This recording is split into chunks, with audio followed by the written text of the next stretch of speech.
Hey guys, welcome back to the channel. Fabrizio Romano here as always to keep you posted on the transfer market. As usual, many updates for you guys, all the latest movements on players and much more. So several things to mention also today in the middle of the World Cup. Let's jump into it together and let's start with several opportunities, several players, several names we have to mention today.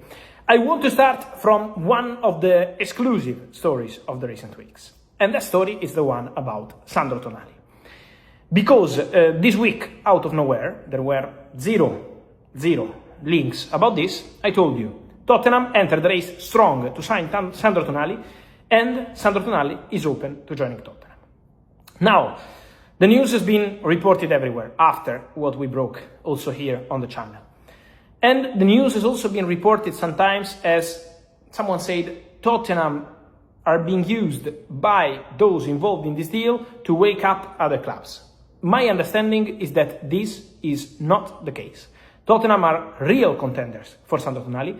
Tottenham are strong contenders for Sandro Tonali. And Tottenham are very serious. The bid mentioned by the press in the last 12 hours, it's a bid that was sent 3 days ago. I told you 4 days ago, Tottenham entered the race strong for Sandro Tonali. After 12 hours, Tottenham sent an official bid to Newcastle. £75 million, rejected by Newcastle. They want more. I said on my channels that it's part of the plan. Why? Because the first bid is never getting accepted. It's normal and common knowledge in football. When you negotiate for a top player with big transfer fee, the first bid never gets accepted, unless it's a release clause. So, it's part of the plan because for Tottenham was the message to send to the player and to Newcastle as well, but especially to the player to show they are serious, send an official bid immediately. So that's what happened, but it's an old story. It got immediately rejected, and it's not the bid that we need to talk about now. Tottenham remain in conversations with those close to Tonali, and Tottenham remain in conversations to make a new bid to Newcastle. So Tottenham are there. Tottenham are working for Tonali, and here, on this channel, you are hearing about Tottenham and Tonali. First, a few days ago, exclusive, out of nowhere, and now I keep mentioning that Tottenham are still working and very hard and very strong to get Sandro Tonali. So that's the situation. I'm not mentioning other situations because I think it's worth mentioning this one. That's what I can say in this moment. Talking about midfielders, guys, another situation we'll have to watch in the next year, so not just this summer, but eventually from now to 2027, is the one of Rodri. Because Rodri is out of contract at Manchester City in summer 2027. Rodri is not a normal player. Rodri is a Ballon d'Or, one of the best midfielders ever who played the game. So when we mention Rodri, it's important to understand also the contract situation. Rodri is out of contract in 2027. Man City in May offered Rodri a new contract. So there are new contract negotiations ongoing. But at the moment, the agreement Rodri-Man City is far away. From what I understand, there is no agreement yet. As of now, then there is still plenty of time, 1 year before the contract expires. But as of now, there is no agreement over new contract for Rodri. So that's the understanding. Still far, the agreement between the parties.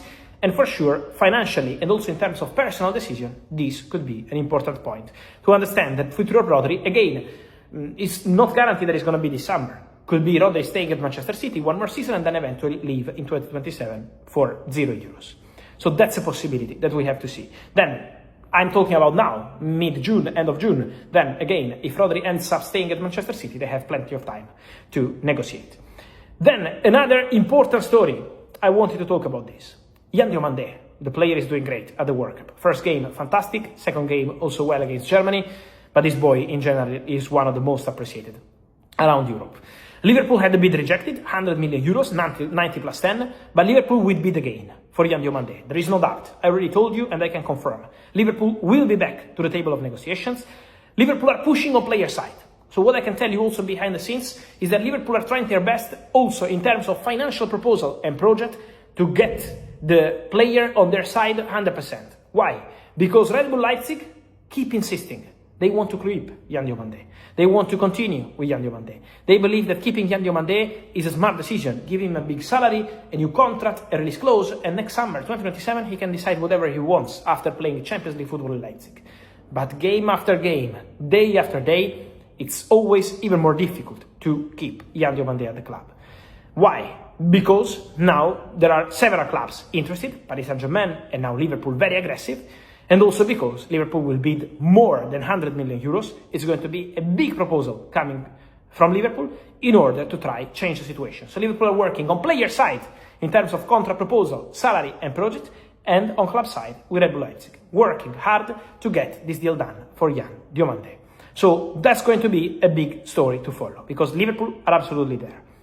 Then I wanted to clarify 3 things on Real Madrid to close tonight's video. Depends what time you are watching. I'm in the US for the World Cup, but always delivering you all the latest.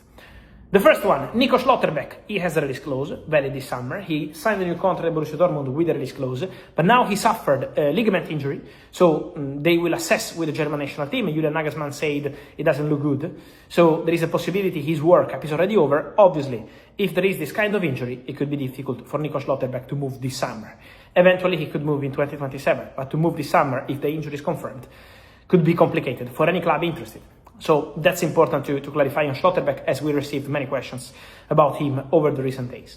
Then on Real Madrid, another thing, Real Madrid are considering to let Raúl Asensio leave the club in the summer transfer window. I told you on my podcast and here on the channel already in May that this was the plan. Now this plan was discussed also with Jose Mourinho and with many centre-backs at Real Madrid, because don't forget that Konaté also joined the club. Now Real Madrid are prepared to give the green light to the exit of Raúl Asensio. This could also be helpful on the financial fair play point of view, so to make good budget, because the player is coming from La Fábrica, from Real Madrid Academy, and so could be pure profit for Real Madrid. Jose Mourinho gave his approval to the exit of Raúl Asensio, so I would not be surprised if Raúl Asensio ends up leaving Real Madrid in the summer transfer window. Then we have to see what kind of proposal will arrive, because you still need to convince the player, you still need to convince Real Madrid in terms of transfer fee. But the plan, the direction of this deal is for Raúl Asensio eventually to leave in this summer transfer window. And then we are talking about World Cup gems, we are talking about World Cup standouts, and one of them for sure is Boadi from the Moroccan national team. This boy is special, he's really special. I told you about English clubs interested. I told you about Paris Saint-Germain following the player but having different priorities. PSG are working on the attack and defense at the moment as priority. Then many of you asked me about a rumor that is in Spain about Boadi and Real Madrid. Just to clarify this, guys, because I received many questions. Can Boadi go to Real Madrid? Can Boadi be the secret player of Real Madrid? At the moment, between Boadi and Real Madrid is just a scouting thing. So Real Madrid have been scouting Boadi already during the season at Lille, so it's not a surprise for Real Madrid scouting department to see Boadi doing well. And Real Madrid are following the player also the World Cup. So it's about monitoring, following, scouting a player. But then for Boadi, Premier League clubs, Real Madrid, Paris Saint-Germain, whoever, when there is a bid, I will keep you posted. In terms of official negotiations, still nothing imminent, nothing happening. But be patient, because on this boy there is going to be, for sure, a lot of interest. So on this and much more, guys, remember to like this video, turn on the notification bell, subscribe to the channel, let me know your opinion here in comments, and see you soon here in the channel. Ciao.